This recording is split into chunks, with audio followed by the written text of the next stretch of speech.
বড় ধরনের আশঙ্কা চলছে। এই কর্মচারীরা অপেক্ষায় আছে।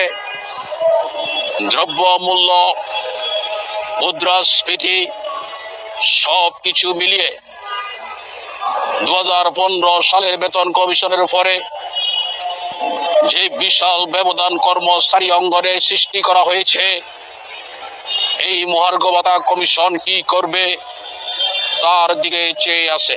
অতীতে যত বৈষম্য সৃষ্টি হয়েছে, যত অন্যায় অবিচার হয়েছে কর্মচারীদের মধ্যে, সচিবালয় ভিত্তিক এবং সচিবালয়ের বাইরে কর্মচারীদের মধ্যে, এই মহার্ঘ ভাতা কমিশন সকল কিছু বিশ্লেষণ করে তার একটা সুন্দর সমাধান দিবেন। এই সমাধানের অপেক্ষায় সরকারি বেসরকারি প্রায় 22 লক্ষ কর্মচারী সচিবালয়ের বাইরে অপেক্ষায়মান আছে।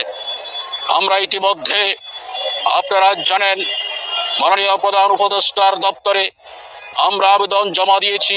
আমরা অনতি বিলম্বে আমাদের দাবি আদায় ঐক্য পরিষদের অঙ্গ সংগঠন সকলের সাথে 17-20 সহ যত সংগঠন আছে সকলের সাথে আমরা 2-1 দিনের মধ্যে আমরা বসবো। মনে রাখবেন, ঘরে বসে থাকলে কখনো আপনাদেরকে বিবেচনা আনা হবে না। আপনারা রাজপথে না আসা পর্যন্ত আপনাদেরকে এই সরকারের পক্ষ থেকে আপনাদের ক্ষুধার কথা জানবে না, ক্ষুধার কথা বুঝবে না, ক্ষুধার কথা তারা বুঝবে না। আপনারা আসে রাজপথে আসে আপনাদের মনের কথা, ক্ষুধার কথা, আপনাদের বেদনার কথা, আপনাদের সংসার কিভাবে চলছে এই দুঃখ বেদনার কথা সরকারকে জানাতে হবে।